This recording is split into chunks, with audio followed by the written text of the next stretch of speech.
Bienvenue à tous, mardi 25 novembre, vous êtes dans Au quotidien, l'essentiel de l'actualité de votre territoire en 15 minutes. Comme chaque année, le Secours catholique de la Sarthe publie son rapport sur la pauvreté. Les chiffres montrent une véritable situation de crise. On en parle avec Christelle Vince, déléguée départementale du Secours catholique.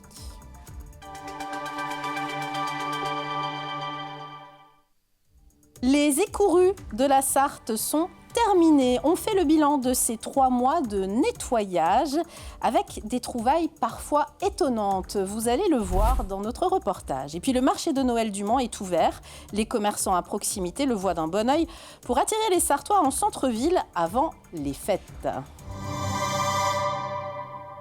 On ouvre ce journal avec l'image du jour, celle d'agriculteurs sartois qui mènent une action sur les ronds-points des axes principaux du département, entraînant des ralentissements. Emmenés par la FDSEA et les JA, les principaux syndicats agricoles, ils allument symboliquement les feux de la colère contre les accords du Mercosur, ratifiés par Bruxelles en septembre et qui, selon eux, vont faire baisser les marges des agriculteurs français.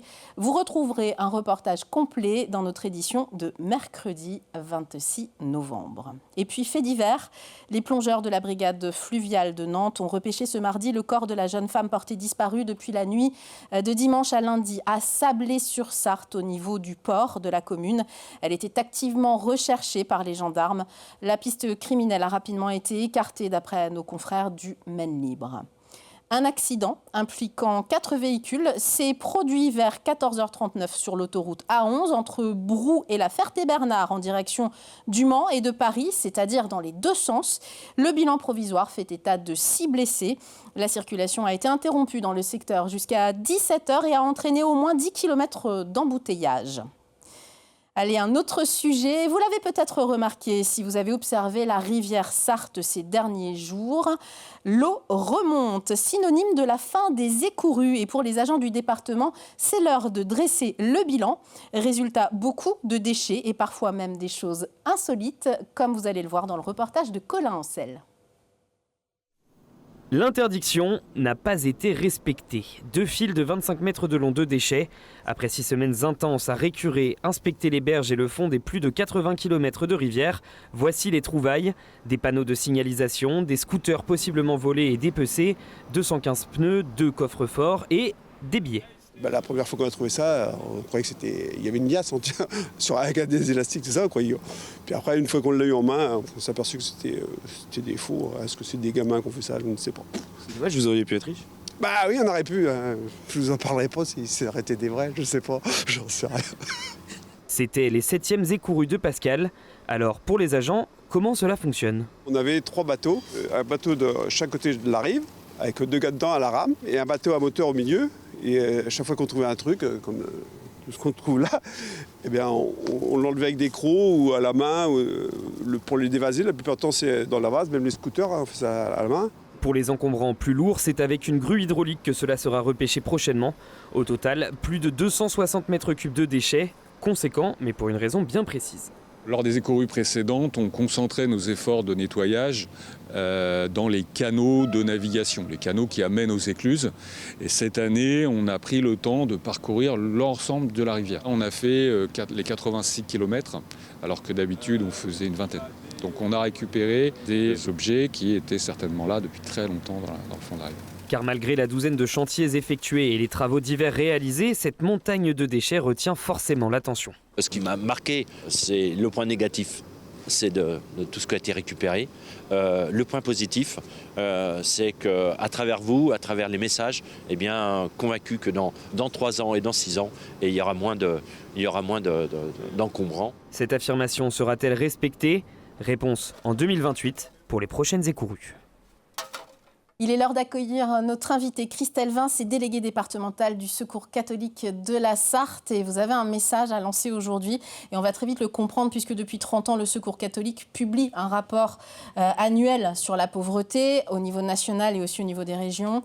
Et en 30 ans, les bénévoles ont vu la grande précarité s'aggraver jusqu'à atteindre aujourd'hui 10 millions de Français. Je vous propose de regarder un extrait d'une vidéo qui a été publiée le 20 novembre en même temps que ce rapport et on en parle tout de suite après. La grande pauvreté, personne ne l'a choisie. En 1994, la lutte contre la pauvreté est désignée grande cause nationale. 30 ans plus tard, le taux de pauvreté s'élève à un niveau encore jamais atteint, 15,4%, soit près de 10 millions de personnes.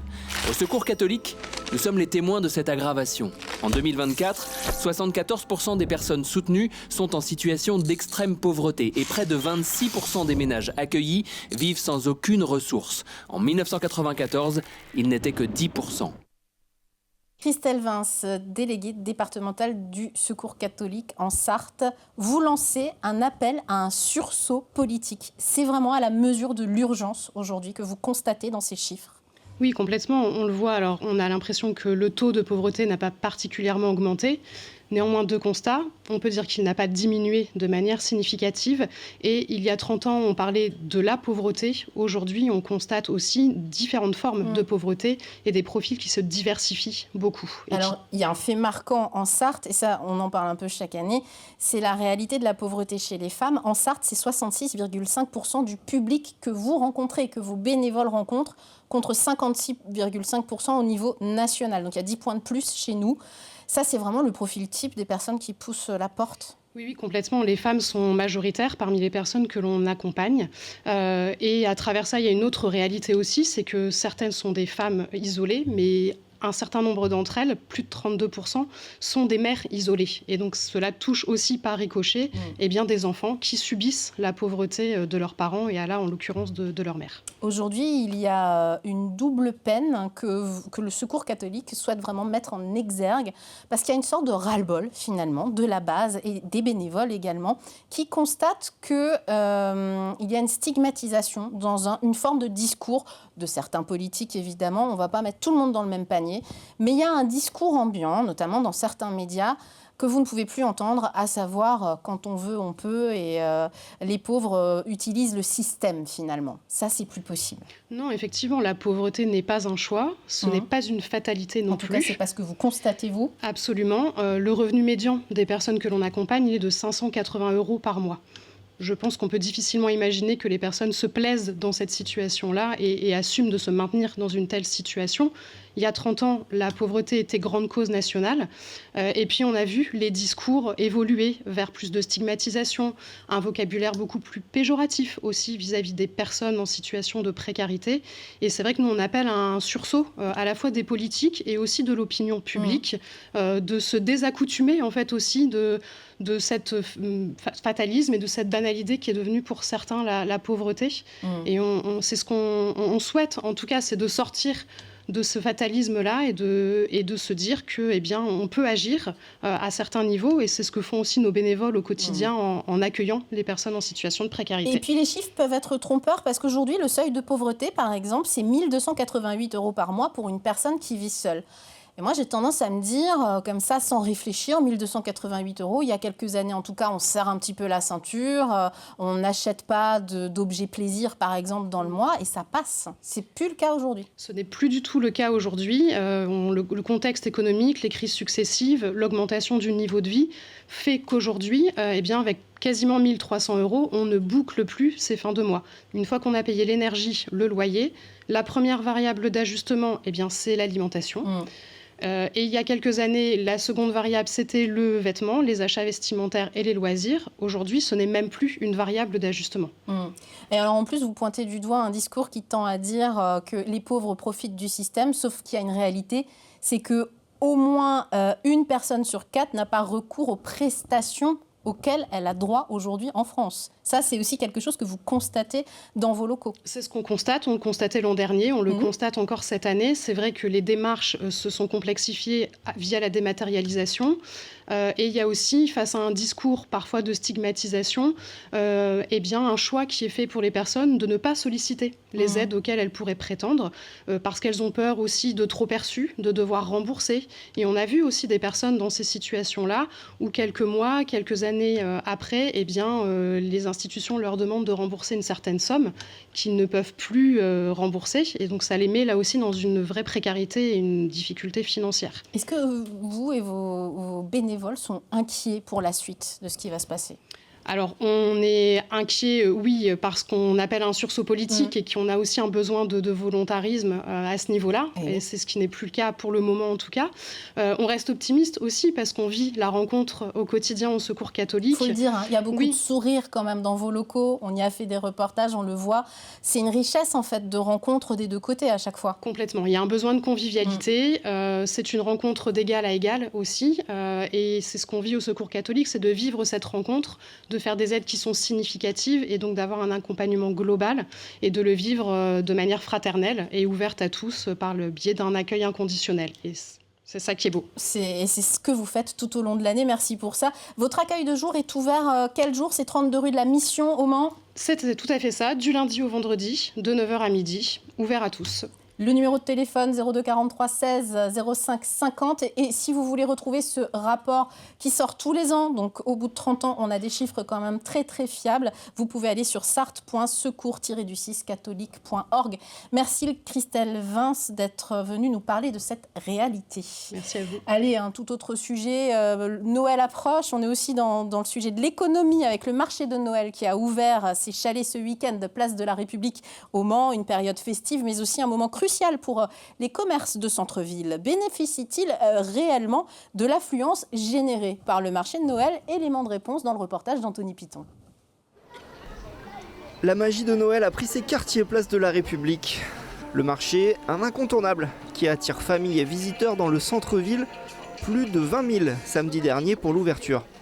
On a des gens de Mamers, on a des gens de La Ferté-Bernard, on a tout ça qui viennent. On a les alentours, ça vient visiter le marché. On a quand même un beau marché de Noël cette année avec 74 chalets, donc ça fait venir le monde. Un afflux qui permet donc d'attirer une clientèle qui ne fréquente pas forcément le centre-ville le reste de l'année. Je ne serais peut-être pas venu sans ça, voilà. Et puis, autrement, je fais des petites courses autour du centre-ville. Vous venez voir le marché, puis après vous en profitez, quoi. Oui, je profite plutôt des magasins alentours que du marché. Mais pour les boutiques alentours, ce coup de projecteur se traduit-il réellement en hausse de fréquentation ? En fait, on peut se baser sur la journée de samedi qui était la journée d'ouverture.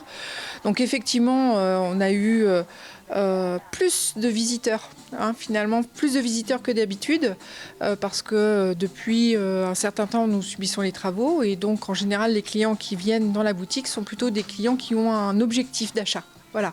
Donc la semaine dernière, on a pu voir, samedi, on a pu voir des gens avec des verres de vin chaud se balader et tranquillement en famille profiter des animations de rue. Et pour encourager encore davantage le shopping, la ville du Mans a lancé un grand jeu concours dans les commerces participants. Avec à la clé plusieurs lots à gagner pour les clients afin de dynamiser la période des achats de Noël. Et puis Noël, c'est aussi au Mans FC. Comme chaque année, le Mans FC fête Noël le vendredi 5 décembre cette année à l'occasion du match contre l'Amiens FC. Coup d'envoi à 20h, mais ouverture des portes du stade à 17h30 avec, vous le voyez, des animations, des actions solidaires, un feu d'artifice en fin de soirée.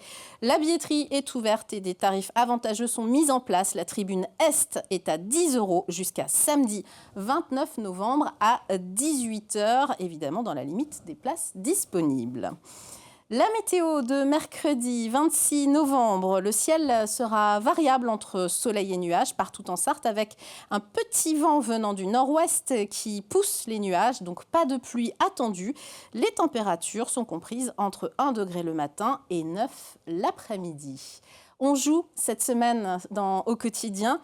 On vous fait gagner une place pour aller voir et écouter Les Voix de l'âme le dimanche 7 décembre à 16h à la salle des Saulnières. Un concert proposé par l'association Adoramus dirigée par Dominique Fanal avec plusieurs solistes dont la sartoise Diana Higby. Envoyez un mail pour jouer avec votre nom et un numéro de téléphone à jeu@lmtv.fr. Et Laurence vous répondra aux heures de bureau, bien évidemment. Demain, mercredi 26 novembre, on reçoit Bertrand Cauchois, le nouveau président de la MJC Ronceret, pour nous parler des projets de la MJC et notamment d'une nouvelle manière d'organiser la gouvernance de l'association afin d'attirer de nouveaux membres et des bénévoles. Voilà, à demain au quotidien. Restez avec nous puisque dans quelques instants, vous retrouvez Bruno Palmé pour Plus belle ma Sarthe qui nous emmène ce mardi à Ruillé en Champagne. Vous pouvez retrouver nos programmes évidemment en direct, en replay, mais également sur YouTube et Instagram. N'hésitez pas à nous regarder et à nous re-regarder. Passez de très bons moments sur LMTV. Salut!